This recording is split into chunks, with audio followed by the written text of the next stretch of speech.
Hare Krishna, everyone. Good morning. Go praying. Om Namo Bhagavate Vasudevaya.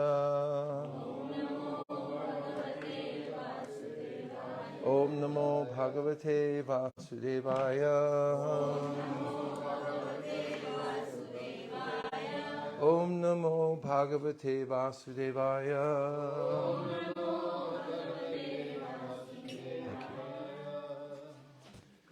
Narayanam Namaskritya Naram Chaiva Narottamam Devim Sarasatim Vyasam Tato Jayam Udhiraye. We'll read today from the Srimad Bhagavatam, first canto, second chapter, which is entitled Divinity and Divine Service. And the text will be number 3. So the translation for today's verse is as follows. Let me offer my respectful obeisances unto him, Shuka, the spiritual master of all sages, the son of Vyasadeva, who out of his great compassion for those gross materialists who struggle to cross over the darkest regions of material existence, spoke this most confidential supplement to the cream of Vedic knowledge after having personally assimilated it by experience. And I'll do the word for word. Ya. If he who. Swa anubhavam. Self-assimilated and experienced. Akila. All around. Shruti, the Vedas. Saram, cream. Ekam, the only one. Adhyatma, transcendental. Deepam, torchlight. Atitir shatam, desiring to overcome. Tama andam, deeply dark material existence. Samsarinam, of the materialistic men. Karunaya, out of causeless mercy. Aha, said. Purana, supplement to the Vedas. Kuhyam, very confidential. Tam, unto him. Vyasa Sunum, the son of Vyasadeva. Upayami, let me offer my obeisances. Gurum, the spiritual master. Muninam, the great sages. Yasvanubhavam akila shuti saramekam.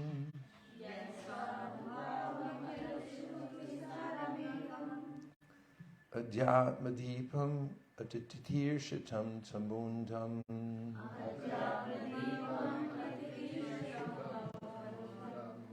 Sangsarinam karunayaha purana kuyam. Tam vyasa sunum upayami gurum muninam.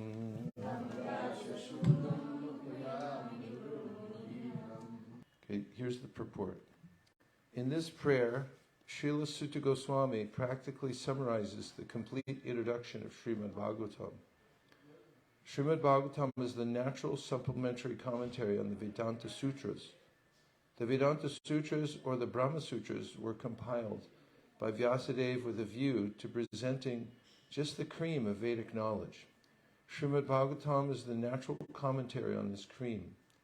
Srila Shukadeva Goswami was a thoroughly realized master on the Vedanta Sutra, and consequently, he also personally realized the commentary, Srimad Bhagavatam. And just to show his boundless mercy upon bewildered materialistic men who want to cross completely over nescience, he recited for the first time this confidential knowledge. There's no point in arguing that a materialistic man can be happy. No materialistic creature, be he the great Brahma or an insignificant ant, can be happy. Everyone tries to make a permanent plan for happiness, but everyone is baffled by the laws of material nature. Therefore, the materialistic world is called the darkest region of God's creation. Yet the unhappy materialists can get out of it simply by desiring to get it out. Unfortunately, they are so foolish that they do not want to escape. Therefore, they are compared to the camel who relishes thorny twigs because he likes the taste of the twigs mixed with blood. He does not realize that it is his own blood and that his tongue is being cut by the thorns. Similarly, to the materialist, his own blood is as sweet as honey. And although he is always harassed by his own material creations, he does not wish to escape. Such materialists are called karmis. Out of hundreds of thousands of karmis, only a few may feel tired of material engagement and desire to get out of the labyrinth. Such intelligent persons are called jnanis. The Vedanta Sutra is directed to such jnanis. But Srila Vyasadeva, being the incarnation of the Supreme Lord, could foresee the misuse of the Vedanta Sutra by unscrupulous men, and therefore he personally supplemented the Vedanta Sutra with the Bhagavata Purana. It is clearly said that this Bhagavatam is the original commentary on the Brahma Sutras. Srila Vyasadeva also instructed the Bhagavatam to his own son, Srila Shukadeva Goswami, who is already at the liberated stage of transcendence. Srila Shukadeva realized it personally and then explained it. By the mercy of Srila Shukadeva, the Bhagavata Vedanta Sutra is available for those sincere souls who want to get out of material existence. Srimad Bhagavatam is the one unrivaled commentary on Vedanta Sutra. Sripad Shankaracharya intentionally did not touch it because he knew that the natural commentary would be difficult for him to surpass. He wrote his Shariraka Bhashya, and his so-called followers deprecated the Bhagavatam as some quote-unquote new presentation. One should not be misled by such propaganda directed against the Bhagavatam by the Mayavad school. From this introductory shloka, the beginning student should know that Srimad Bhagavatam is the only transcendental literature meant for those who are Paramahamsas and completely freed from the material disease called malice. The Mayavadis are envious of the Supreme Personality of Godhead, despite Sripad Shankaracharya's admission that Narayan, the Personality of Godhead, is above the material creation. The envious Mayavadi cannot have access to the Bhagavatam, but those who are really anxious to get out of this material existence may take shelter of this Bhagavatam, because it is uttered by the liberated Srila Shukadeva Goswami. It is the transcendental torchlight by which one can see perfectly the transcendental absolute truth, realized as Brahman, Paramatma, and Bhagavan. My obeisances to His Grace Vatsala Prabhu, Shashikala Prabhu, my beloved God brother and God sister, Hare Krishna, and to all the assembled devotees who are holding forth here in Austin area to spread the mercy of the Srimad Bhagavatam to everybody.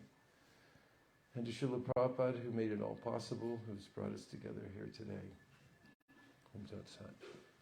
The ambassador of goodwill is a topic upon which I was asked to speak today. And the word ambassador comes from Sanskrit, ambitaha. Ambitaha means to be able to connect both sides of something. And the word ambassador also is in the word embassy. The etymology of the word, am and em are used interchangeably. So emissary and ambassador and so forth, em and are used. The meaning of the word is to be able to connect one side with another. And we find that that's the spirit of this verse. Actually, it's the spirit of the Srimad Bhagavatam itself. And the verse today, Yaswanubhava Makila Shruti Saramekam. So Yaswanubhavam, Akila Shruti. So we find in the Bhagavatam, especially starting at Naimisharanya, in the first chapter of the Bhagavatam, at the gathering of sages, they're asking, Burini Bhuri Karmani Shota Vyani Vibhagasha Atasadyo Taryat Saram Samudrita Manishaya Bruhi Bhadraya Bhutanam Yena Masu Prasidati. This is one of the requests of the sages at Naimisharanya. They say, Burini Bhuri Karmani. There are so many activities to be done as prescribed by the Vedas. Shota Vyani Vibhagasha. And there are millions of things that one can hear, even nowadays. If you go to Loi Bazaar and you go to Rasa Bahari Lal's bookshop, you think it's just a small little shop, but it's like about 5 stories high, and every room has unlimited titles of books that you can read. And nowadays people will go in and just like, I'll take this book, that book, this book, that book. And even in the time Prabhupada was here, and Prabhupada had some basic books that, I mean, they're hardly basic. They're actually the essence of everything. He had the Bhagavatam, he had the teachings of Lord Chaitanya, then the Chaitanya Charitamrita, the Bhagavad Gita, of course, Nectar Devotion. He said, these 5 books, they're sufficient. And then he noticed that devotees were collecting all kinds of other books. And I'm not against libraries, I have one myself, but he said that I noticed the devotees are collecting many austere books. And there's a tendency to overcomplicate things. And even at the time at Naimisharanya, there was this request by the sages. They had said, Prayanam Parisha Shadvya Kalavas Minyugejana Manda Sumanda Matayo Manapakya Hipadrita. It's a debilitated age in Kali Yuga. He said, people have short lives, are quarrelsome, lazy, misguided, unlucky, and above all, always disturbed. So how will people be able to read all these books, follow all these karmas during this time? So he said, Burini Bhuri Karmani Shota Vyani Vibhagasha Atta Sadya Tarat Saram. Please just give us the cream. What's the essence of all these things? Bruhi Bhadraya Bhutanam Yena Ma Suprasiditi. Why prasiditi Yena Ma? For the soul. How will people become satisfied? The word prasiditi comes from the word prasad, which means grace or mercy. How will that come to people in this age of Kali Yuga? It's one of the questions they asked. And so we find also in this verse, Yaswanubhavam Akila Shruti Saramekam. What are we talking about in the Bhagavatam? It's the discussion between Shukadeva Goswami and Parikshit Maharaj. And why is it important? Because now Vyasadeva is announcing that the person, the speaker, has realized it, has realized this cream, the essence of it. Yaswanubhavam. So he's done it himself. He's actually taken it in. Yaswanubhavam Akila. Well, Akila means all. Akila Shruti Saram. The essence, the cream of all the Shrutis. There's so many Shrutis to be heard, as we mentioned from the last chapter. Sharamekam Adyamadipam Atitirshatam Tamondam. And what's it for? It's meant for people who are in darkness, tamondam, the darkest of ignorance, atitirshitam, it means so they can rise above it. Yaswanubhavam akila shruti saramekam adyatmadipam atitirshitam tamondam samsarinam karunayaha puranigunyam. So samsarinam means those who are trapped in samsara. So there's, if you look at the world, you see everyone's trapped in samsara. I mean, I suppose you could ascertain that by looking. We can understand it from Bhagavad Gita, how people are being accommodated by material nature, one life after another. And samsarinam karunaya. So this word is extremely important. Karunaya. It means to show compassion. And karunayaha means to, out of compassion for others. This is the essence of the word ambassador. That there's a sense that a person is going to connect somebody to a more beneficial situation. And an ambassador of goodwill, as Prabhupada wrote in one of his pamphlets when he was describing the mission of the Srimad Bhagavatam, is that those who carry it, they become ambassadors of goodwill. And a sense of ambitaha, the word ambassador, means to connect people to reality. This is the mission of the Srimad Bhagavatam, reality distinguished from illusion for the welfare of all. And to those who do that, Bhavad Vida Bhagavatas Tirthabhuta Swayam Vivo Tirtha Kurvanti Tirtani Swantak Stena Gadabrata. This is mentioned by Yudhishthir to Vidura. Vidura was a great soul, pure devotee of Krishna, and Yudhishthir said of him that you're a tirtha. A tirtha in Sanskrit means a bridge to a higher reality. And he said, there are tirthas, but you purify even the holy places where many people go to take bath and leave their sins. And so you're a tirtha because you carry that Supreme Personality of Godhead and love for Him within your heart. So wherever you go, you purify everyone. You bring them to the other side just by your association. So this is the idea of Shukadev Goswami in this verse, that he's assimilated all this, the cream of the Vedic literature from his father, Vyasadeva. We know the story, how that happens. Okay. So that Shukadev, was a liberated soul even before he was born, right? He didn't want to come out of the womb because he could understand that he would be captured by the material energy as soon as he came out. This is mentioned by Kapiladev in the third canto of the Srimad Bhagavatam, that the soul within the womb, at a certain point of development of the fetus, becomes aware that he's in the womb. And this is a precarious situation because I'm trapped in this situation. Then he becomes aware, as the fortunate soul, that I've done this unlimited numbers of times. I've been in the same situation. He also becomes aware of the fact that I'm conscious now that this is not where I'd like to be at all, and that I've forsaken the Lord, and therefore I've been caught in this situation. And he's saying that I know when I come out of the womb, I'm forced out of the birth channel, that my senses become externalized, and the senses and their objects are interconnected, and therefore I'll become part of the world again, and I'll completely forget that I'm a spirit soul, I'm your servant. So he even prays, let me just stay here. I don't want to come out.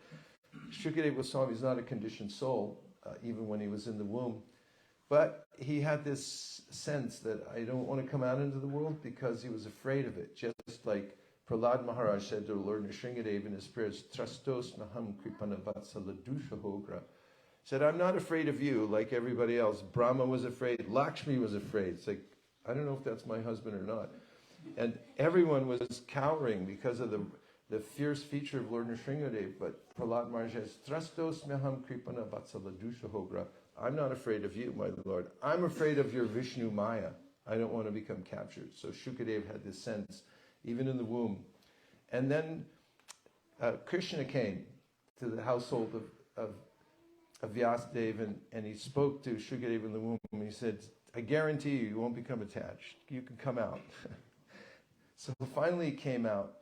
And then we find in the first two verses of the second chapter, Iti samprashna samprishno vipranam ramaharshani pratipuja vatastetam prabhaktum. Yam pravajantam anupetam apetikritam. He left home. He didn't go to school. There's no school for him. Anupetam. I'm not going to school. Cover your ears, kids. I'm not going to take the sacred thread. No upayami. Everything. I'm going to the forest. This was his mood, Shukadev. And he didn't want to touch the material world at all. So he left for the forest. His father ran after him and called, oh, my son. And then poetically it's described how only the trees echoed in response to the grief father. And as his father chased after him, Shukadev, walked past a bathing area where the women who were bathing naked, they saw him and they said, no, he doesn't see us. He makes no distinction. But when Vyasadeva came by, they put on all their clothes. So Shukadev was known to be this liberated soul. He went to the forest.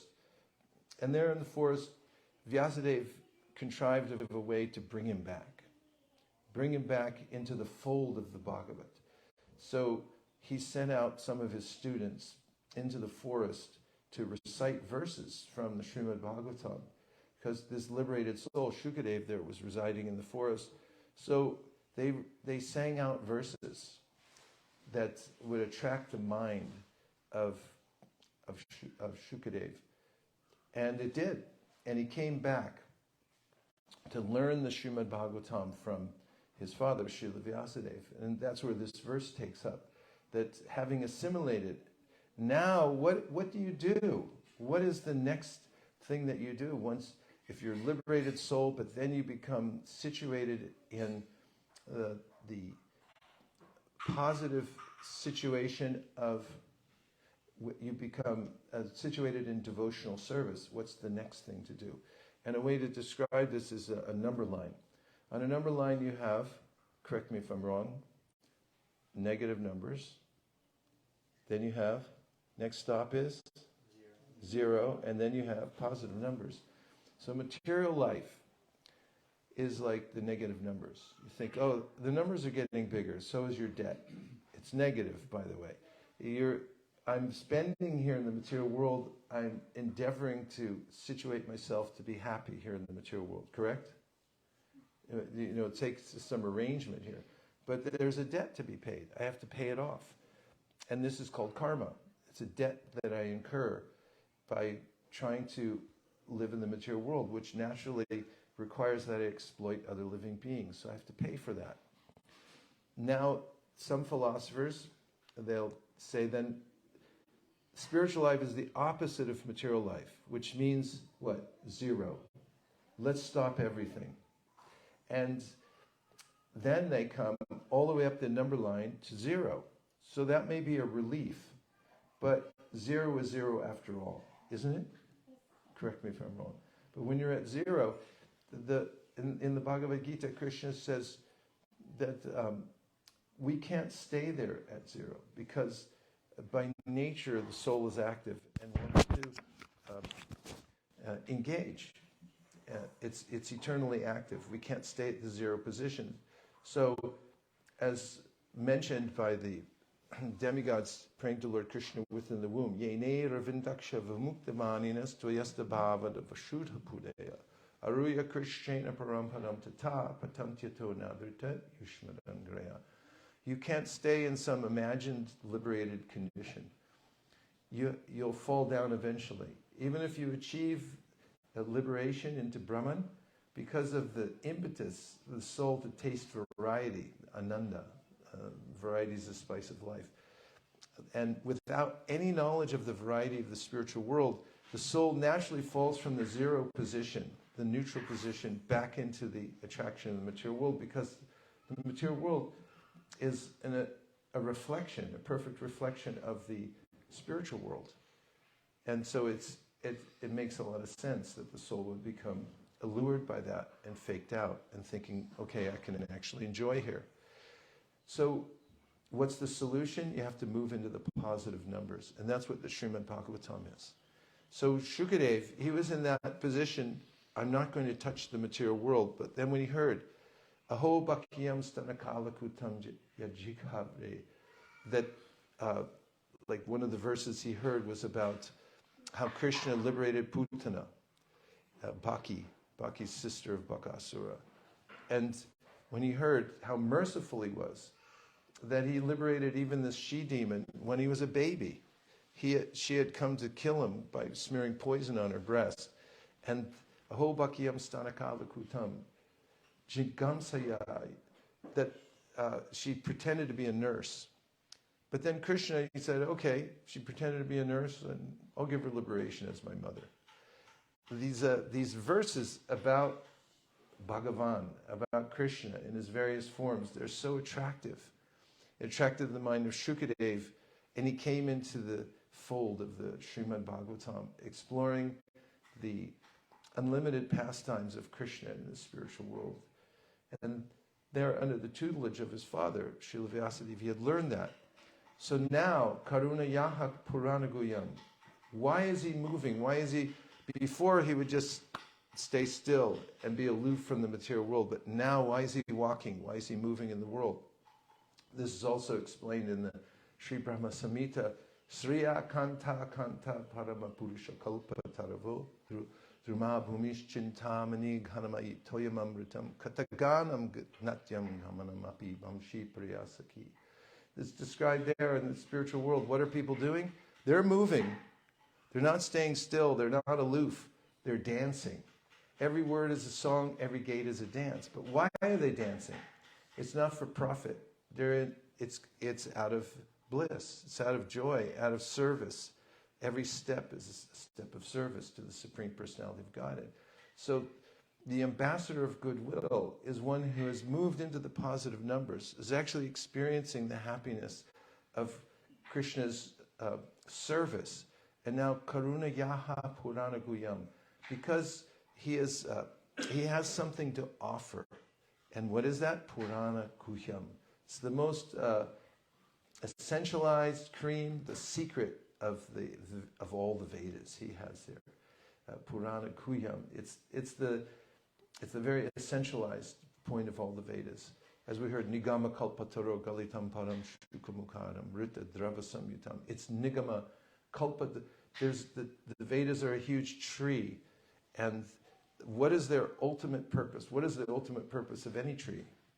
For 20 points. Produce fruit. So here it is. This is it. I've got the fruit. And now, what do you do with it? When I was a kid, grew up in Lafayette, California. It's a nice place for fruit trees to grow. It's very hot in the summer and mild in the winter. Peaches love it there. We had a peach tree in our front yard, and the juiciest peaches. One peach you'd eat one peach, and you'd feel satisfied maybe for another 2 years. And there were so many peaches that we'd put them all in boxes, and we go door to door in our neighborhood, and we just give them to all the neighbors because, we've got peaches. Our tree's putting so many out. So this is the mood of Shukadev. He's eaten that peach under the tutelage of his father. Nigama kalpataro galitam palam shukamudhad amrita drava samyutam. It's drava.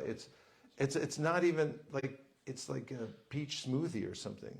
Dravya means it's been blended into you don't even have to chew it. You just drink it. There's no skin, no seed. It's just drink it, and it becomes.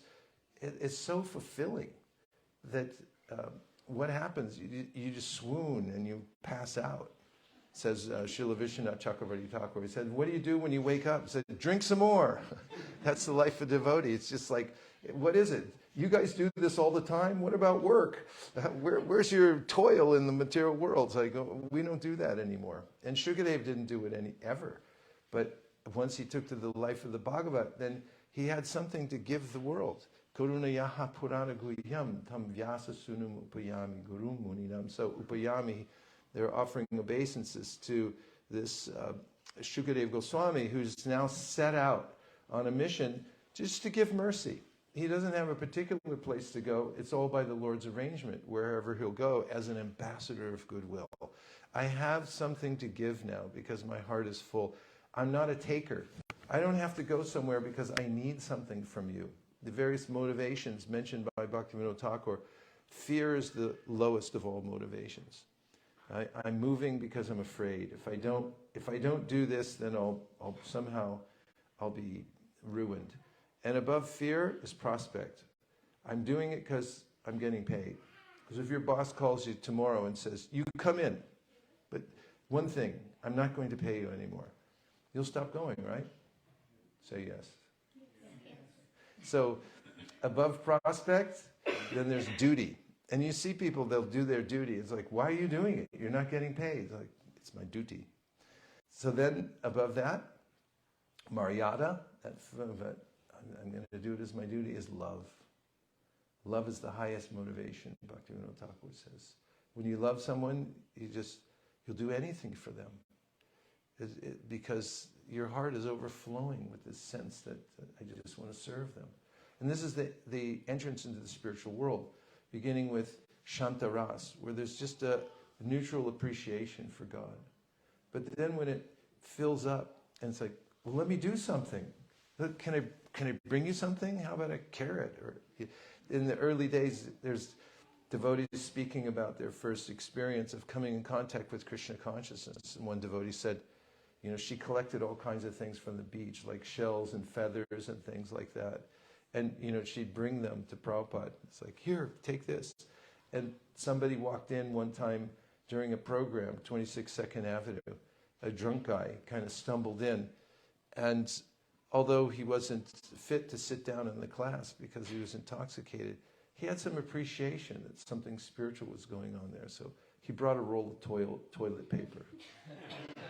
And Prabhupada, acknowledged him. He put it in the bathroom and he walked out.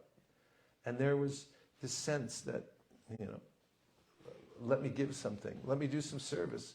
However simple it may be. In the 8th canto of the Srimad Bhagavatam, we have Gajendra. Gajendra is someone that Prahlad Maharaj notices, Bhaktyatu Tosha Bhagavan Gajayutapaya. When he's praying to Lord Nrsingadev, he's saying that the demigods, they have all these great qualities. They know Sanskrit. They're very powerful. They're effulgent. All these great qualities. He said, but Lord Nrsingadev didn't accept their prayers. They offered all these prayers, all of them, and he was still angry. So then he thought of Gajendra, Bhaktyatu Tosha Bhagavan Gajayutapaya. Although he's an elephant, just big animal. But he said he had a little bhakti. And near the end, after he had been captured by the crocodile, he grabbed a lotus flower from the pond and he's like, I can do this. And he offered whatever prayers he could. If you could hear an elephant sing prayers, it was from his heart. How he was singing, just offering letters. Tutosha. He satisfied Krishna because he was sincere. So Prahlad says, let me just try to be sincere and offer this. So this comes into Dasya Ras. Because then there's a sense that, let me just do something, anything, I just appreciate out of gratitude. And then that thickens. And there's a thickening, that's hard to say, thickening of faith. Yadrishi shraddha siddhir bhavati tadrishi. Brahma Samhita says, as your faith thickens, so does your perfection in devotional service. And more, there's a sense of intimate service to Krishna. And that's what this Purana Kuhyam is. The full explanation, the whole spectrum of the deep services that one can render to the Supreme Personality of Godhead. So on a practical level, Lord Chaitanya Mahaprabhu brought that to the whole world and offered that to everybody. So last year we were in Utah because that's where Sadhu Sangha was. And we took 3 days with Radhika Raman Prabhu and his family in Utah. I forget what city they live in. And we stayed at their house and we had a lot of talks about Bhagavatam. So one thing that came up in a conversation that I found very interesting was that a philosophy, according to the Vaishnavas, and in the Sri Sampradaya, there are these two terms that describe how a philosophy becomes complete, a philosophical system. One is paratva. Paratva means it has to be an amazing philosophy, something majestic, something that really calls to us, that is beyond our current context and imagination, that is so wonderful that it compels us to go for it. And the other one is called sallabhya. Sallabhya means that you have to be able to access it. If you have paratva, in other words, the philosophy is so wonderful, it's amazing, but you can't enter into it. You actually can't practice it. Then philosophers, said Radhika Raman, consider that useless. What is the use of a philosophy, however wonderful that the ends of it may be, that you can't access it? So you have to have these two things. It has to be a majestic, amazing philosophy that boggles the mind. It makes the head spin. But it also has to be something that I can say, I can do that. I can enter this somewhere. So Chaitanya Mahaprabhu's mission is, it has both aspects. It has the description of the eternal spiritual world and the variety therein and all our relationships and the wonderment of the spiritual world. And it also has an entry point for everyone. And this is why we follow in the footsteps of Sri Shukadeva Goswami, Karuna Yaha Purana Guyam, because we felt it ourselves that, yes, this is a majestic philosophy, it's something amazing, but we felt that, yes, we could also enter it. It's an old trope that says somebody's thirsty and they ask for water and say, okay, you want water? There's some in the cloud, help yourself. Like, thanks, I don't think I can get up there anytime soon. And somebody else, yeah, can you give me water? It's like, it's in the ground, just dig. I can't reach it. So somebody else, water is like, every once in a while a flash flood comes through here. You can catch it. Like, oh, how will I know where to catch, when it's going to come? But what everyone wants is water in the palm of their hand. They can just drink it at any time. So there's so many ideas, philosophical systems. Water in the cloud, water in the ground. Yogis all meditate for 10,000 years and somehow I'll find the Paramatma in the heart. Or God's in heaven. How will I reach him? Or avatars may come at certain times, so how will I be there? But Chaitanya Mahaprabhu gave this sense that just, you take the holy name. It's right there, water in the palm of your hand. You can take it at any time, just drink. Directly, anyone, it doesn't matter. He said, it's this open mantra. You can take it anywhere. Sing it in the town square. And our acharyas, they all had this mood. The Bhaktivinoda Thakur, Srila Bhaktisiddhanta Saraswati Thakur, Srila Prabhupada's mood was, go to the town square, like Prahlad Maharaj said. I don't want to go to the forest. Forget the forest in the Himalaya. I'm not going there like other yogis. I'm going downtown, where all the lights are bright. And then, I'm going where all the people are. And I'm going to be there, Karuna Yaha Purana Guyam, to distribute this to other people. Because I have it to distribute, and I know it'll work. And it'll work on even the person who's unaware of its efficacy when they take it. It'll work on those people too. So this is the preoccupation of those in the Krishna consciousness movement, to drink this nectar, but then to go out and distribute to others. And in the words of Krishnadas Kaviraj Goswami, the more you distribute it, the more it increases for you. And that's a practical observation that we all have, that when we give this to new people, and they taste it for the first time, they come alive, that for us it's a way of testing our mantras. Like in the previous ages, the Vedic priests, they would sacrifice an animal just for the sake of bringing it back to life. Why? They wanted to test their mantra and see if their intonations were correct and they were pronouncing everything, they had all the syllables in the right order, because this was a technology. Any of you do this testing of technology? You do that? Yeah, so you put it out there and then somebody writes the code and you have to test it. So they would do that in the Vedic system also. Test it to see, does the code work? Yeah, it's working. It brought the animal back to life. So for us, we take this out and we go downtown Austin and we give to people. Anyway, anyone in materialistic life is kind of in a trance of material nature. And the Surya Namate Loka Andina Tamasavrita Tamste Pratyat Vigachanti Ekachama Hanojana. So it's like you've killed yourself, you're dead. So they're dead, walking dead. And then you give them a little mantra. It's like, Hare Krishna. And take this, read that. And they open it, all of a sudden they come to life. It's like, yeah, the mantra works. So if it works on them, it'll work on me. So I get an impetus when I distribute it as an ambassador of Goodwill, that I also see like, God, if it worked on them so well, in fact, it worked better on them than me, I better take more of it. So we become enlivened, and this is our movement, to be ambassadors of Goodwill. And now I'll quiet down and take some reflections or questions. Reflections are easy. They're just anything you heard that caught your imagination, or you said like, oh, that's a phrase or idea I'm going to take with me in my pocket. You can reflect it back. Shastra Krit. Hare Krishna, Shastra Krit. He has a couple. Please. New line for Srimad Bhagavatam set distribution. These books are like the smoothie of the Vedas. And he said a good line for selling SSR. This book will help you enter deeply into the majestic Gita philosophy. See, this is a Shastrakrit Prabhu, if you don't know him, he's in Atlanta. We were just out there recently. And he's fully dedicated to this Karuna Yaha principle of giving mercy. So he's arranged, he and his wife, and have arranged their whole life, just to be able to bring others in and accommodate them practicing devotional service. So when he hears something, he's pulling out, like, which part can I use as an ambassador?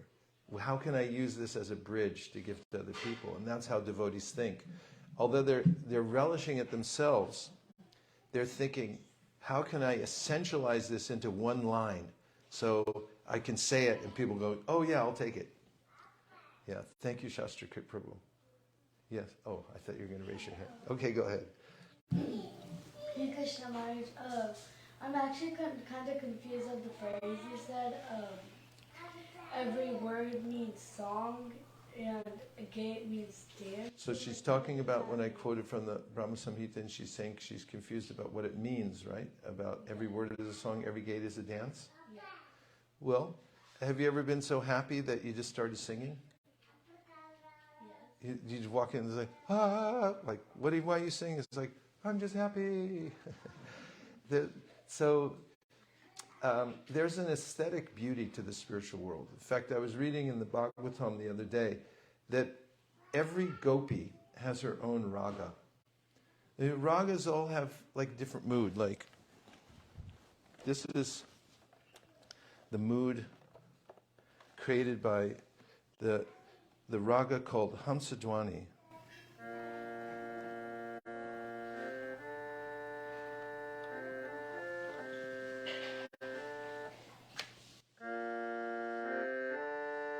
Hare Krishna, Krishna Krishna, Hare Hare, Hare Rama, Hare Rama, Rama Rama, Hare Hare. Hare Krishna, Krishna Krishna, Hare Hare, Hare Rama, Hare Rama, Rama Rama, Hare Hare. That's a raga. It's very beautiful, isn't it? It's called Hamsadwani, like the raga of the swan. So that if you play another raga, you'll feel another emotion. And in the spiritual world, every gopi, says the Shastra, has her own unique raga. The song itself is emblematic or evokes the emotion of her relationship with Krishna. And then it goes on, there's another Shastra quoted there in the Bhagavatam that says that every species of life has its own raga in relationship to Krishna. The point is, Ananya, that the spiritual world is the expression of a loving emotion to Krishna. And I saw a bumper sticker many years ago. It said, the world doesn't make sense without music. So that the spiritual world is pervaded by the sound of these songs. Even in Vrindavan, as mentioned in the Srimad Bhagavatam, Ugayitinam, that the gopis in the early morning time when the sun's coming up, they're churning butter, right? And as they're churning butter, their bangles, like, they're churning rhythmically, and their bangles are keeping the rhythm. That's the tal. We use madanga kartals. Theirs is natural, because it's like they're churning, and the bangles going ching, ching, ching, ching, ching, like that. And then they're singing because they're remembering the pastime that Krishna performed the day before, like thinking how they just heard about what he did, like he killed Bakasura or Agasura, he saved everyone from a forest fire. So then they're singing these songs about, how they met Krishna or they heard about Krishna. And so Bhagavatam says then these songs are coming up into the atmosphere and pervading the whole area of Vrindavan. And that's the song of Vrindavan. They're always it's a way they're glorifying Krishna with their voices, and it's expressing what's in their heart out of love for him, and it comes out through music and this beautiful raga. So that's the singing of the spiritual world, and how every gate means just like the way you walk. It's a dance, because in the material world, there's a saying. In fact, there's a bumper sticker. It says, I owe, it's off to work I go. And so why is everybody moving? What's the gate in the material world? It's like, I got to go. Just try this. Go downtown sometime and distribute books, right? And if you stand next to a stoplight, you'll be talking to somebody about the most sublime philosophy in the world. Okay, here's the Bhagavad Gita, Srimad Bhagavatam. And then all of a sudden, they're kind of like caught for 2 seconds. And then the light changes. They go, I got to go. It's like, why do you have to go? Because the light changed. Why is everybody moving in the material world? Because the light changed, and I got to go. I got to be on time. I have to be there. And now we do that too. Say, Artik's got to start. I have to be on time. That's the beginning of our practice in the spiritual world. It's like, I'm going to be there all the time. We're moving for a different reason. I'm moving in the material world because I have a debt. I got to go pay it. And now I got to be there. The light changed. I got to go. In the spiritual world, everybody's moving. But moving is not just for paying the debt of karma. It's there because there's love in the heart. When you dance, when you're moving because you love somebody, it's a different kind of movement. And that's the movement in the spiritual world. And that's what's being described there in the Sri Brahma Samhita. Sriya Kanta Kanta Parama Purusha Kalpa Druma Bhumish Chintamani Ganamayi Toyamamritam Kata Ganam. Every kata is a ganam. It's all a song. It's a kata. It's like the Bhagavatam, they're all songs. Every verse, Raghunath Bhatta Goswami sang every verse of the Bhagavatam in 3 tunes. I'm trying to figure out what they were. I'm trying to research and find out which ragas was he singing. But each one of them has when you come to certain part of the raga, those who are expert in singing Bhagavatam, when they come to certain parts of the Bhagavatam, they sing it in a different raga because it's meant to bring out a different mood. Some of them are very joyful, other moods of the ragas, they bring out this very heavy feeling of separation and so forth. So that's our life in the spiritual world. That's our life in Krishna consciousness. Thank you. You're welcome. Yes, please. So, my question is, why do these realized souls get trapped in the womb? Like, how do they come? Why do realized souls get trapped in the world? Like, In the womb. yeah, like Sukadeva Goswami. He was like realized soul. Still he got birth.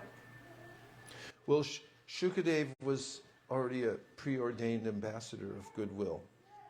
And therefore he performed this leela of appearing in the womb and then coming out to specifically to teach Srimad Bhagavatam. And you'll find that in the life of acharyas, like Bhaktivinoda Thakur apparently came from a family that was not fully engaged in pure devotional service.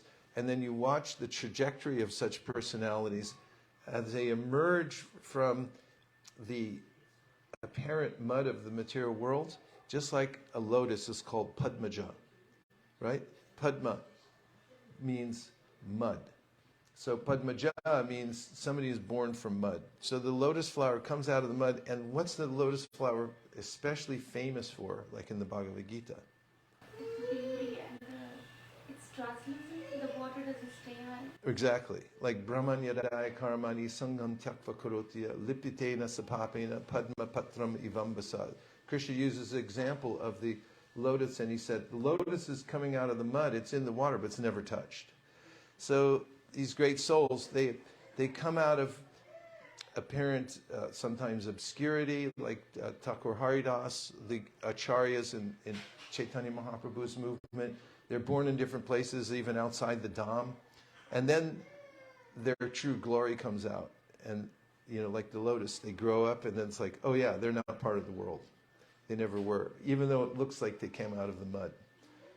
So they show an example because then we can see, oh yeah, that's how it doesn't matter where you come from. It matters, you take to the process of devotional service and you too will bloom and become impervious to the fetters of the material world.